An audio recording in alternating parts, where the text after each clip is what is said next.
this. So the whole idea is to make it simple for us. So I'm going to show you real quick. I'll show you the tools that we use. One of them is a WordPress blog. Does everyone here use WordPress blogs? Blog and Ping is not dead. I don't care what anyone says. Blog and Ping drives traffic for us every day and makes money for us. So this is an example. I gave a seminar in November for my group. At the seminar, I was at Costco. I saw a camera when I was checking out, and it said YouTube capture mode. I thought, well, that's interesting. I grabbed the camera. Went to my seminar. At the seminar, at the beginning of the seminar, literally, you can't see the video, but in the background, you see like this. It's a seminar.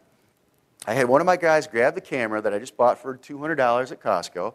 He walked up to the front of the room. I spoke into the microphone for 32 seconds. And I talked about how great the camera was that he was holding. I said, this is a new camera. It's a Casio EXZ 1080 camera. It's fantastic. You need to buy it. I was doing a case study for my people, real live time at the seminar. We built this blog for the seminar, start to finish, including an ad server network, less than 30 minutes. We took the video that we made, 32 seconds video. My guy ran to the back of the room, headed up to YouTube within 2 minutes. 2 minutes. So it took about 2.5 minutes at that point. I spoke for 32 seconds. It took him 2 minutes to get it up to YouTube. Once he got it to YouTube, he posted it to my blog. And that's when we got to work driving traffic. I'll show you specifically how we got the traffic later. But I just took my video from YouTube, and I have it on YouTube. What did I do? I also took it from YouTube, and I put it in one of my own blogs. Why? The search engines don't know what the video is about until you tell them what it's about. So if it's on YouTube, they know it's a YouTube video. But it was about a camera that was called a Casio EXZ 1080, and this happens to be a website about digital cameras, digitalcamerareviewsblog.com. There's a nice header.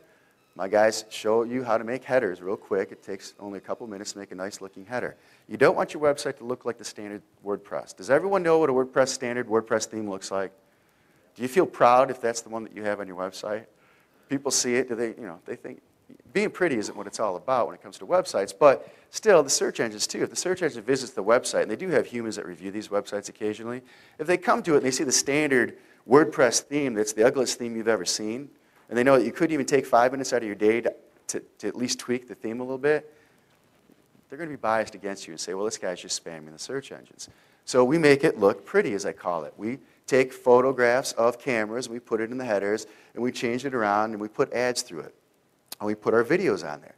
So like I said, it took us about 2.5 minutes. We put this video up on my website. We built the website in about 30 minutes, and then we started promoting it. Within 24 hours. So at the beginning of my seminar, first thing in the morning, we took a 32-second video. 2 minutes later, had it on YouTube. 24 hours, less than 24 hours later, for the camera, Casio XLM Z1080 digital camera, brand new camera. There's 10, 20,000, not a lot, but there's some results out there. We had what? Number 1 position, number 2 position, and number 4 position. So actually, we had something like 6 out of the top 10 positions on Google for that camera model within the first 24 hours. And I did this live real time for the people. Why does it matter? Well, these types of terms like Casio XLM EXZ 1080, when you're searching for that, what are you looking to do? You're looking to buy. Everyone understands that, right? It's a buying keyword phrase. You're not just looking for a digital camera. You are looking for a specific model of camera. And if you're looking for a specific model of camera, the Casio XLM EXZ 1080, hopefully you click my link and I sell it to you. But if you're looking for a specific term like Casio XLM EXZ 1080, you want to buy.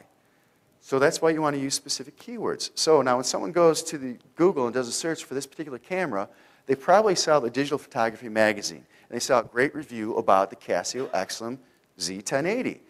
I know when I get my magazines at home, I go to the website to do my searches for it. And I don't just type in digital camera. I just saw Digital Photography magazine gave this Casio camera a 5-star rating out of 5. And I like Digital Photography magazine because I spend $12 a year for my subscription. And as soon as it comes in the mail, if they tell me it's a 5-star rating, do you think I'm more disposed to purchasing something that they recommend versus walking into Walmart and just looking at any camera and grabbing it off the shelf? No. If someone I trust tells me that something's good, I'm going to buy it.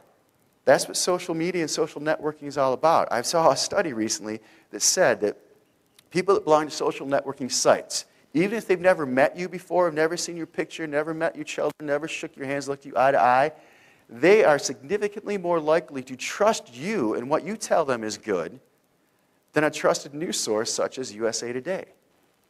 Don't ask me why, but that's what social networking is all about. So our job is to go in there, and we need to build awareness of our brands. We need to build trust and relationships with these people and then lead them into our sales funnel. And part of the trust and brand building is we build nice-looking websites, we put up content that they can use, and we drive it to it. So if someone goes to Google because they just got a magazine that said this camera is the best camera out there, well, 3 out of the top 4 positions are mine. What do we know? 75% of all clicks are going to occur by the second position, won't it? Correct? 75% chance they're going to click my link. Now, granted, it's a YouTube link, but I already showed you guys. Even if they click this link here, they'll go over to YouTube, and in that video or on YouTube, it's going to drive them where I want to drive them. Does everyone understand that? So a question I had at my own conference is, well, why do you care if these rank high? Why do I care? Because I showed you when they click on them, I optimized YouTube, Facebook, and Myspace pages to drive them wherever it is I want to drive them. So that's why I care that these things show up in Google.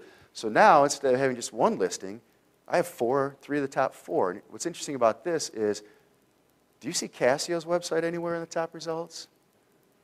Don't you think Casio, who built the camera, should be ranking high for it? You would think. They're not even in the top 5. I am.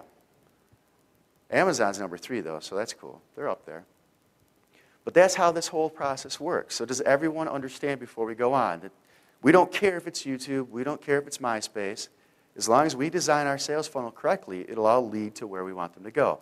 I will tell you right now that the digital video that they made for this camera, I think he threw that up on my Underground Confessions blog, and he forgot to put a watermark in it that said digitalcamerareviews.com. Which means it doesn't lead to my Digital Camera Reviews blog now, does it? So I told you, we make mistakes too. So my guy, when he filmed it at the site, he runs back, throws it up on YouTube. I said, great, what account did you put it in? Well, I put it in Jeff Johnson's video account. Well, that doesn't do me a lot of good. Doesn't matter, though. We're just trying to make a point that this stuff works. Let me go back to where I was.